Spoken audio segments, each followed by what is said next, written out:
Hello everyone, welcome in my class again. So in the previous class we had discussed about the transverse waves on a string and characteristics impedance of a string. So here we have discussed that this y is the displacement of the particle of the medium in which the wave is propagating. Okay, now what if there is no media but still wave is propagating? Can you guess the example? So the example is the electromagnetic waves. So electromagnetic wave needs not a medium for their propagation. Okay, so electromagnetic wave को propagation के लिए कोई medium ही नहीं चाहिए. तो उस case में ये जो y है ये किस चीज का डिस्प्लेसमेंट होगा, है ना? क्वेश्चन आता है हमारे माइंड में. सो यहाँ पे ये जो डिस्प्लेसमेंट y है ये डिस्टरबेंस का डिस्प्लेसमेंट होगा या फिर फील्ड का डिस्प्लेसमेंट होगा.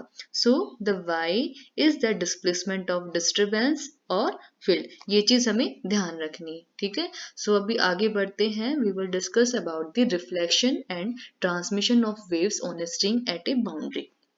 सो इस टॉपिक में हम देखेंगे कि हमारे पास अगर दो स्ट्रिंग हैं और उनको हम इस तरीके से कनेक्ट कर देते हैं तो कनेक्शन करने के बाद अगर इस पॉइंट से वेव आपकी इंसिडेंट हो रही है, ठीक है, तो क्या वो इंसिडेंट वेव पूरी की पूरी ट्रांसमिट हो जाएगी या फिर कुछ पोर्शन उसका रिफ्लेक्ट होगा. तो ये हम कैसे पता करेंगे कि भाई कितना पोर्शन वेव का जो है वो रिफ्लेक्ट हो रहा है और कितना पोर्शन वेव का ट्रांसमिट हो रहा है, ठीक है. So consider two strings which have same tension.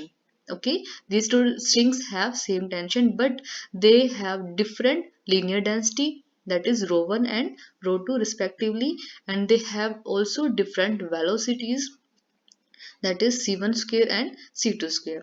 Okay, so now what will be their impedance? Impedance is equal to, we have studied here, impedance is equal to rho c. Okay, so for this string the impedance is z1 equal to rho 1 c1, and for the second string z2 is equal to rho 2 c2. So now for the incident wave which is traveling in the positive x direction, okay, with the velocity c1, we have the displacement yi is equal to a1 e raised to power I omega t minus k1x. Here is the minus sign because wave is traveling in positive x direction. Okay, and for the reflected wave we have yr is equal to b1 e raised to power I omega t plus k1 plus sign because the wave is traveling in negative direction with the velocity c1. And for the transmitted wave we have yt is equal to a2 e raised to power I omega t minus k2x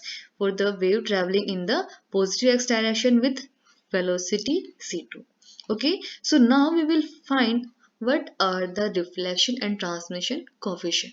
So first of all we should know that what is the reflection and transmission coefficient. Okay, so reflection and transmission coefficient are the relative values of the amplitude of reflected wave and amplitude of transmitted wave with respect to the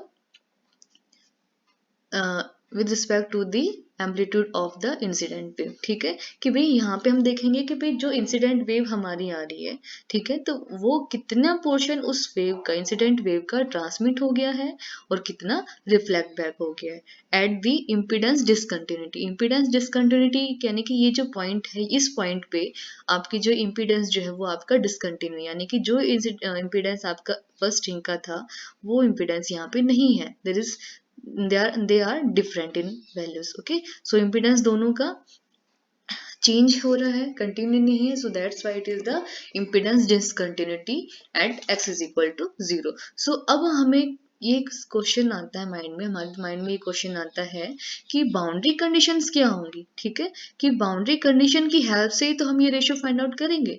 सो उससे पहले हम ये find out करें कि इनकी value क्या है, तो हमें देखना होगा कि बाउंड्री कंडीशन क्या है. सो पहली कंडीशन है हमारी geometrical condition. So geometrical condition tells us that the displacement is same immediately to the left and right of x is equal to 0 for all the time. It means that कि there is no discontinuity of displacement at x is equal to 0. So immediately to the left and the right at position x is equal to 0. तो यानी कि यहाँ पे जो भी आपका displacement होगा वो आपका कंटिन्यूअस होगा, ठीक है, यानी कि वहाँ पे कोई भी डिसकंटिन्यूटी नहीं है. तो फर्स्ट कंडीशन ये है हमारी, ठीक है. सेकंड कंडीशन है dynamical condition which tells that there is no discontinuity of transverse force, कि भाई ये जो फोर्स लग रहा है टेंशन टी की वजह से, तो इसकी ये जो फोर्स है वो आपका कंटिन्यू रहेगा at x is equal to 0, ठीक है. यानी कि यहाँ पे क्या है, टेंशन टी दोनों का सेम है, इसका मतलब del y over del x, और ये क्या आपका स्लोप है, तो यानी कि there is a continuous slope. Okay, so now from using और from condition 1 we have geometrical condition. तो यहाँ पे क्या है कि भाई जो डिस्प्लेसमेंट है वो आपका कंटिन्यूअस है, राइट. सो डिस्प्लेसमेंट कंटिन्यूअस है, इसका मतलब ये है कि y t is equal to y i plus y r, और we have y i plus y r is equal to y t. ये आपका इंसिडेंट वेव का डिस्प्लेसमेंट है, ये रिफ्लेक्टेड वेव का डिस्प्लेसमेंट है, और ये आपका ट्रांसमिटेड वेव का डिस्प्लेसमेंट, ठीक है. सो वाई आई, वाई आर और वाई टी ये हमारे पास इक्वेशंस हैं 1 2 3. तो ये इक्वेशन हम यहाँ पे पुट कर देंगे, so we get this one. अब हम बात कर रहे हैं at x is equal to 0. X यहाँ पे 0 पुट करेंगे तो हमारे पास ये इक्वेशन आ जाएगी, ठीक है. अब we can see that e raised to power I omega t is present in these terms. Okay, so it will cancel out. We are left with a1 plus b1 is equal to a2. Okay, so ये equation हमारी होगी 4. Now using condition 2 we have t del y over del upon del x is equal of yi plus yr is equal to t del yt over del x. Okay, अब हमें क्या करना है कि इन तीनों इक्वेशंस जो है हमारे पास ये और ये, इनका हमें डेरिवेटिव लेना है, ठीक है, एंड देन वहां पे हमें x को 0 पुट करना है, ठीक है. सो ये आपके लिए होमवर्क है कि भाई यहाँ पे आप इनका डेरिवेटिव लो. आई होप आपको डेरिवेटिव करना आता होगा अच्छे से, ठीक है. सो डेरिवेटिव लो और उसके बाद आपको x को 0 पुट करना है, ठीक है, for all the t. So we will get this equation, that is minus k1 into t into a1 plus k2 t b1 is equal to minus k2 t a2. Now we know that k times velocity is equal to omega. So from this equation we have k is equal to omega upon c.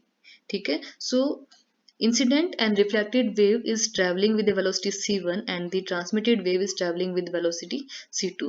So omega हमारे पास same है. अब ये तीनों term से present है तो आपका ये कैंसल आउट हो जाएगा, and we know that t upon c1 is equal to z1, that is rho 1 c1. Okay, and z2 is equal to t upon c2. so यहाँ पे हम क्या करेंगे, इनको रिप्लेस कर देंगे बाय z1 और इसको रिप्लेस करेंगे z2 से. So we will get minus z1 a1 plus z2 b1 is equal to minus z2 a2. Okay, अब यहाँ पे देखो z1 कॉमन है, ये हमने z1 कॉमन ले लिया और माइनस साइन से हमने क्या कर दिया, दोनों साइड मल्टीप्लाई कर दिया. So will get equation 5. Now we have the equation 4 and we have the equation 5.